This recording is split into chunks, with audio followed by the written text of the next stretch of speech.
speaking of, that's very similar with our fantasy football league as well. If we want to kind of get into that a little bit, We can get right in there.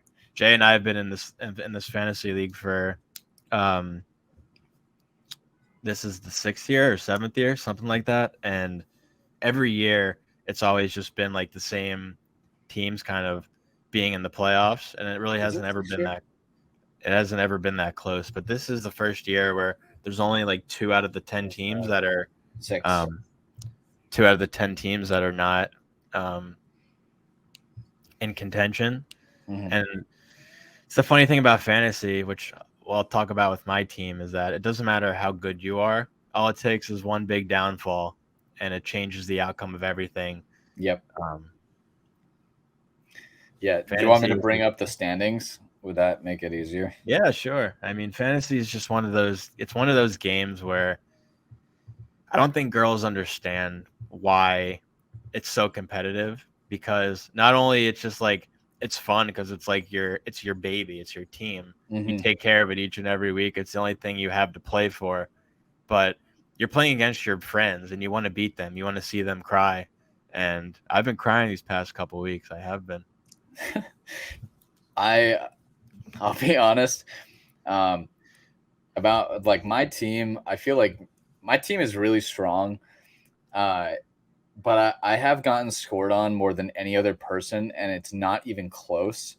Like if you look at my points against, I'm Steeler virginity.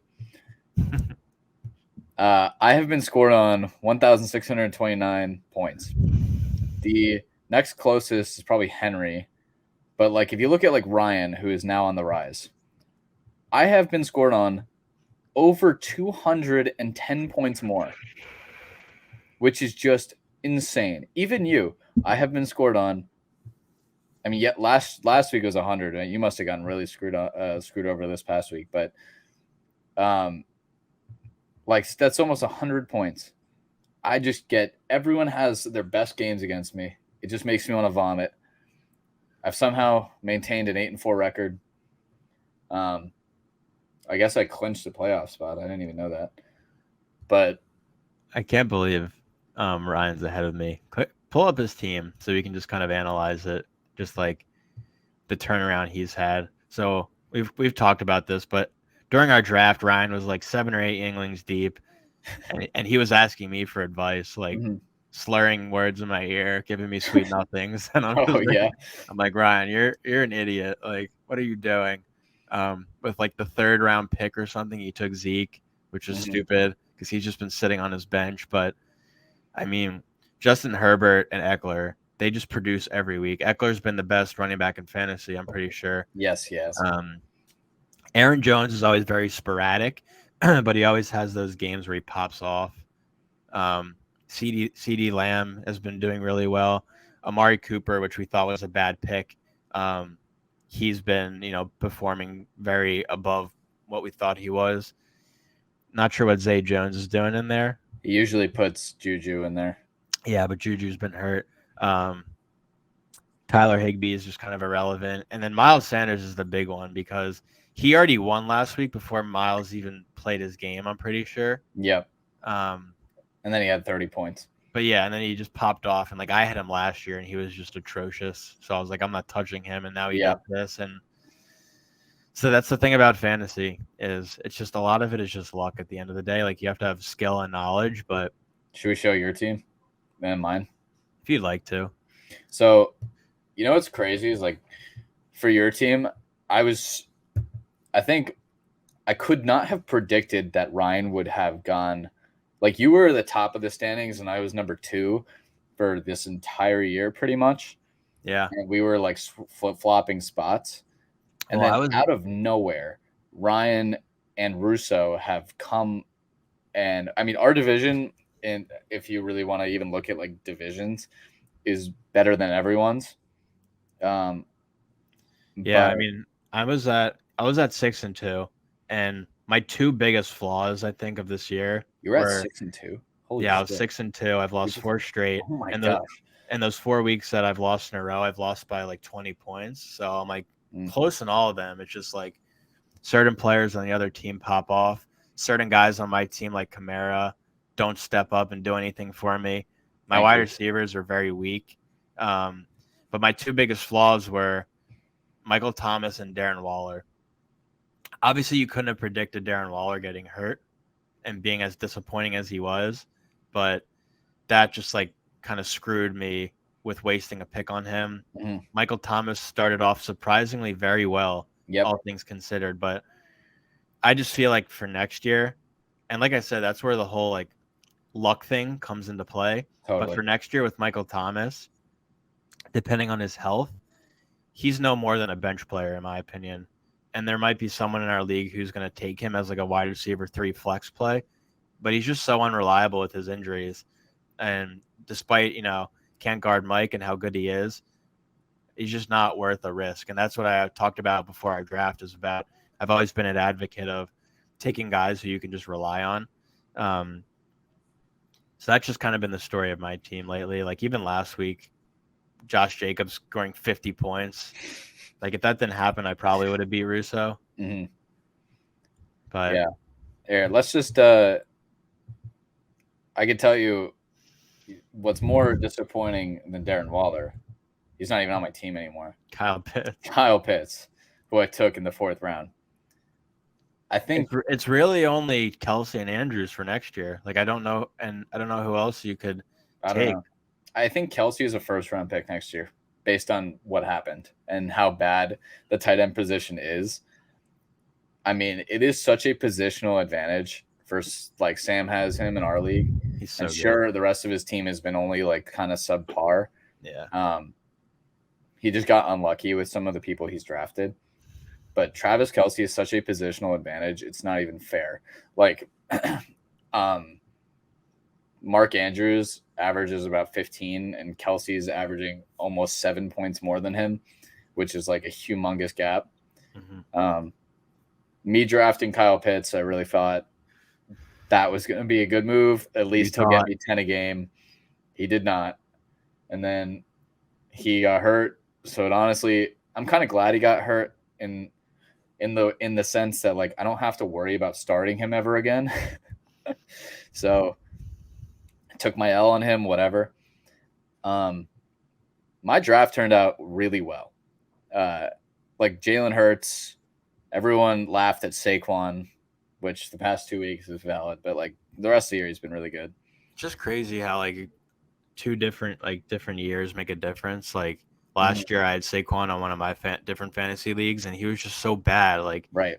Yeah, he got injured, but he was getting like 5 points a game. He wasn't doing anything. And then this year he's been popping off, and he's a top 3 running back in fantasy, something like that. Probably top 5 at this point. Yeah, and Jalen Hurts, just what he's able to do with his legs, like he's solidified himself as I think you put him with Mahomes and Josh Allen next year, just with how I agree. How reliable he's been. ETN has been great, other than his injury. That one came out of nowhere because we were talking last time we even looked at this. I was saying how disappointed I was that I picked him because Robinson was like overshadowing him, and they got traded, and then everything changed. ETN was popping off left and right until last week where he got injured. Yeah. But and Dameon Pierce has been amazing, except for the past 2 weeks. Thankfully, I benched him last week when he didn't do dick. And I traded for Godwin, which really turned out to be good. Now he's been a lot better recently. Yeah, I mean your wide receivers are in really good shape. Michael Pittman's been a disappointment, but that's just because he's in a bad offense, bad quarterback, which I think downgrades him to like a wide receiver 3 for next year. Yeah, and he's only scored 2 touchdowns. Yeah, he's still so talented. And then Godwin's like, you have Tom Brady. They have a great offense. If he can stay healthy, he was good for me last year until he got hurt. Mm-hmm. Foster Moreau's whatever. Like I just tried to fill in the gap. Cortland Sutton has been pretty solid this year. He was amazing in the beginning of this year, and then has been dog shit since. He's been okay the last few weeks. He's gotten like 13 a game. Joshua Palmer, I picked up because Billy dropped, and he's been okay. Yeah. Rachaad White was very good last week, but unless he takes over the backfield, like I know Fournette is healthy this week, it's not even worth playing him. In my opinion. Though I probably will decide between Rachaad White and Dameon Pierce, just based on if the Browns Is are Lenny out again this week? what? Is Lenny out again this week? Lenny's in, I think, this week. So, but I would probably be banking on Rachaad White being the starter and getting at least some pass catching work. Like last week, he had 9 catches, which was awesome. Rest in peace, Ronnie Jones. Hey, he played last week. Elijah Moore, who I picked from the beginning of this year and picked him back up. He's been so bad. These guys suck. Kadarius Toney blows. Jameson Williams is like, I'm holding on hope. He might even potentially play in a very limited capacity this week.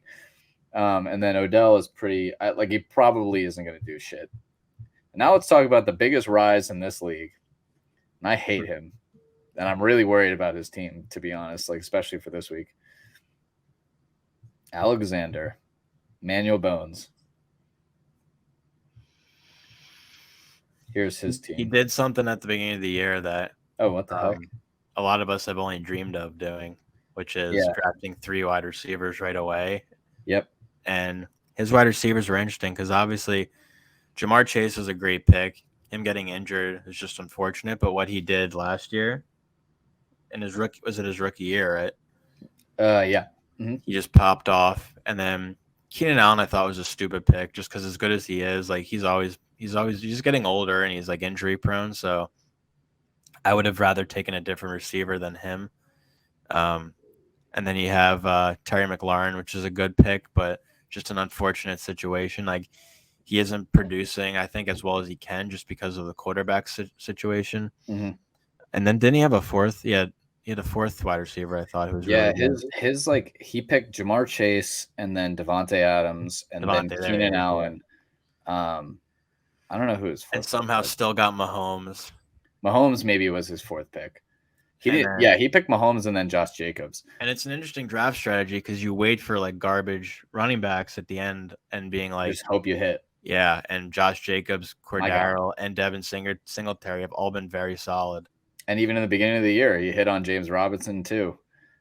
He barely makes roster moves, but like Deontay Foreman was a good pickup for him. Mm-hmm. He missed on Robert Woods, but like his receipt, like this is going into this week. I am terrified of Josh Jacobs against the Chargers, Jamar Chase against KC, Keenan Allen against Las Vegas, Terry against the Giants. Like he has every possible matchup that you would want. And it's funny because last week I would have beaten him if Josh Jacobs didn't have that overtime touchdown run that got him 14 points. Yep. And if Dalton Schultz doesn't get those 2 touchdowns, that's 26 points he got. And I think I lost to him by 16. So I would have beaten him. And it just goes to show it's all about luck and fantasy. Yeah. I mean, I'll tell you funny story. I played Russo earlier this year. I'll have to find the matchup. I played him earlier this year. And here, this is it. So as you see, I lost by 8 points. I went into, I believe this was a Monday night game, if I'm not mistaken. I think it was a Monday night game. I went into that Monday night game, which was Chiefs and Raiders, right? So he has 1, 2, 3 guys. And he had Jamar Chase Sunday night. So Sunday night rolls around. I'm by the time before that game started, I was up 100 points. 100 points. So I was feeling pretty good. Jamar Chase gets 12. So then I was up about 88 points. And I'm like, I'm doing the math in my head. I'm like, okay. Realistically, like his dudes would basically all have to get 30 points roughly for him to win. So I was like, I got nothing to worry about. 30 points, like what are the odds that's going to happen? So I'm watching this like very late at night while Marin is asleep. I'm watching on my iPad in bed. And then Patrick Mahomes, 29.8. Josh Jacobs, 30.3. Devontae Adams 27.4 to the point where I lost by 8. And I lost on the one I ended up losing on was a game winning, or sorry, was it not game winning? It was right at the end of the game. Derek Carr threw like a 48-yard touchdown to Devontae Adams, and I lost because of that. Was that when he had 2 touchdowns? I think Yes. that was 2 weeks ago. Yeah. He had like 3 catches in this game. I don't know if I can look at exactly. Look at it. Oh, okay, here it is. So here it is. He had 3 catches for 124 yards and 2 touchdowns to get 27.4. So before that, if we do the math there, that's about 11 points less that he had, and I was winning. And then that last play happened, and then I lost by 8, and I threw my iPad because I was like, "Are you kidding me?" That's literally how I felt when I was working and I watched Josh Jacobs run for an 86-yard touchdown. The second he broke through, I turned it off, and I'm like, I lost. Yeah, I lost on, like we were talking about pre-show. I lost in a different league on that run also. But yeah, let's just check out how the playoff bracket's looking right now. Like we mentioned, our maybe actually let's go to standings first, and then we'll go to the playoff bracket. All right. So our like division, quote unquote, is much better than theirs. Oh yeah, our division's stacked. Like I said, other than Billy and Billy's team Rosen's is been atrocious, really bad. and ours is like we're all within 2 wins of each other. It very well could be where if I lose next week or I lose this week, which is probable based on the matchups and everything from Russo's perspective, he'll be 9-4. I'll be 8-5. If Ryan wins, he'll be 8-5. If you win, you'll be 7-6. And then, I mean, we'd all be in it, but because thankfully we don't do the top 3 in each division anymore. But yeah, do you want to pull up the matchups for this week? Sure.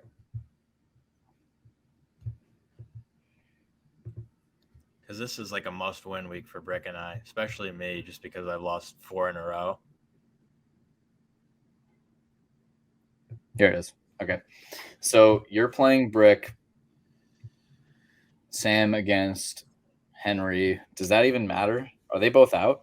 Sam's definitely. Actually, no. I think they're both on the cusp. Yeah.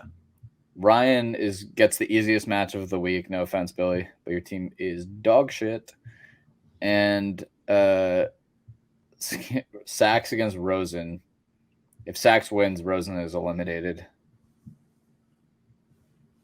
And then me and Russo, whoever wins, gets first place in our league, or our division. So this is a big matchup. You and Brick have probably you and Brick and Rosen have probably 2 of the biggest matchups of the week. Yeah. Are you out if you lose this? You're not. I don't think I'm out, but it doesn't look good for me. And I don't have Hopkins this week, which hurts. And I'm just not confident in my team this week. I generally next week. I've generally considered playing Deshaun Watson over Josh Allen this week, but I just can't do that. I wouldn't do it. I mean, it could happen where he outperforms him, but I think Deshaun Watson's more of a playoff play. Like, I don't know if he's going to be there on his first game back in almost 700 days. Yeah, I think what it comes down to for me is Kamara. Yeah. He has been terrible. He would have had like a better performance last week if he didn't fumble, but the Bucs have a solid D. He's questionable right now with an injury. Just a waste of a second-round pick. He probably isn't even going to play next year. So, yeah, he'll probably be suspended. That's correct. But it's just funny how fantasy works. Like, remember the one week where I popped off for like 250 points and just everyone played well for me? Yeah, that's the most we've ever had. If you do that every week, like you're going to win the championship, but can't do that every week. I think my team I think the issue with my team is I've like consistently got around 140, I would say, which is really good, but I keep having to play people who pop off. Like even Billy last week, and his team has not been very good. And last week I think I finished with 130 points, and I would have beaten everyone in the league except for Russo and maybe you or something. Yeah, I had over him just slightly. I'm only like 6 points up on him, Russo. That's the only reason I'm in first. Yeah. Yeah, and then you would play Sam. So actually, this would, if Sam wins and you lose, you'll both be at 6 and 7, and this would probably be for one of the final playoff spots. That'd be so funny. Oh my god, that's crazy. And if Brick wins and Ryan, well, I hope Ryan loses, but no offense. But Ryan's team, I'm kind of worried. Like I am worried about your team in the playoffs because Derrick Henry in Week 15 is probably the scariest thing ever. Him against the Texans is like a guaranteed 40 bomb, and I don't want to be on the other end of that again. So your team scares the shit out of me for a second round play if I'm in the second round. But Russo's team is pretty terrifying. I'd say the only team on their end that's really scary is Sax's, but his team has been pretty like underperforming. And if Justin Fields is shut down, he's like, that's a big problem for him.